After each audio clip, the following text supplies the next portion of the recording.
અડધી રાતે અલગ અલગ પાર્ટી પક્ષના નેતાઓ ભેગા થઈને સમાજના સુધારણા કર્યા છે. પટેલિયા સમુદાય આપણો ભાઈ બેટો છે, આપણો પડોશી ભાઈ છે, તે છતાં પણ આપણે અનુકૂલન નથી કરતા એમનું.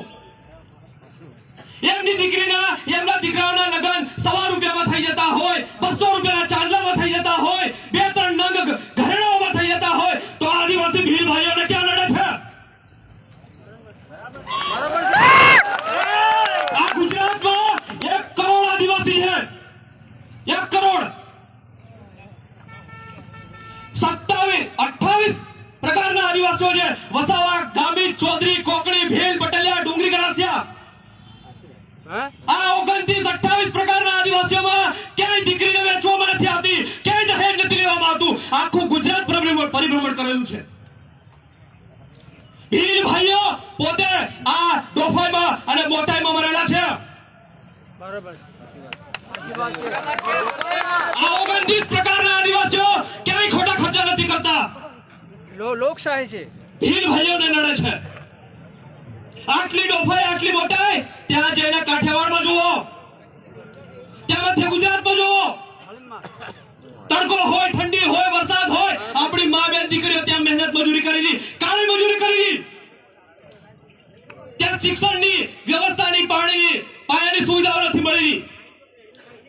કોણે કર્યું આ ગુજરાતમાં અને આ ભારતમાં? બીજા નંબરનો કુપોષિત જિલ્લો દાહોદ જિલ્લો છે.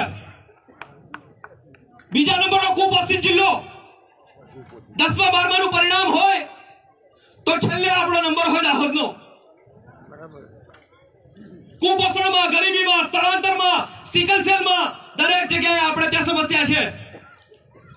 આખા ગુજરાતમાં 1 કરોડમાં સૌથી વધારે વસ્તી ભીલ આદિવાસીઓની છે.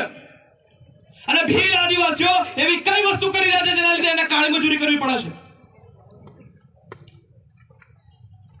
મારું વક્તવ્ય પૂર્વ ભૂમિકા બાંધવા માટેનું છે.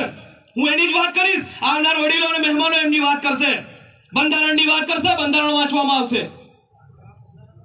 એની જ વાત કરશે.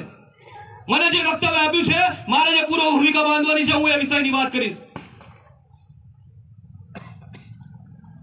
આટલા વર્ષોથી અમે રખડી રહ્યા છે, તે છતાં પણ સરપંચ હોય, તડવી પટેલ હોય, બડવા હોય, પુજારા હોય, તાલુકા સભ્ય હોય, જિલ્લા સભ્ય હોય, ધારાસભ્ય હોય, સાંસદ હોય, જો બીજા સમાજવાળા પોતાના બંધારણ રાત્રે લાગુ કરાવી શકતા હોય તો મારા આદિવાસી સમાજના આદિવાસી પ્રતિનિધિ કેમ નહીં કરી શકે?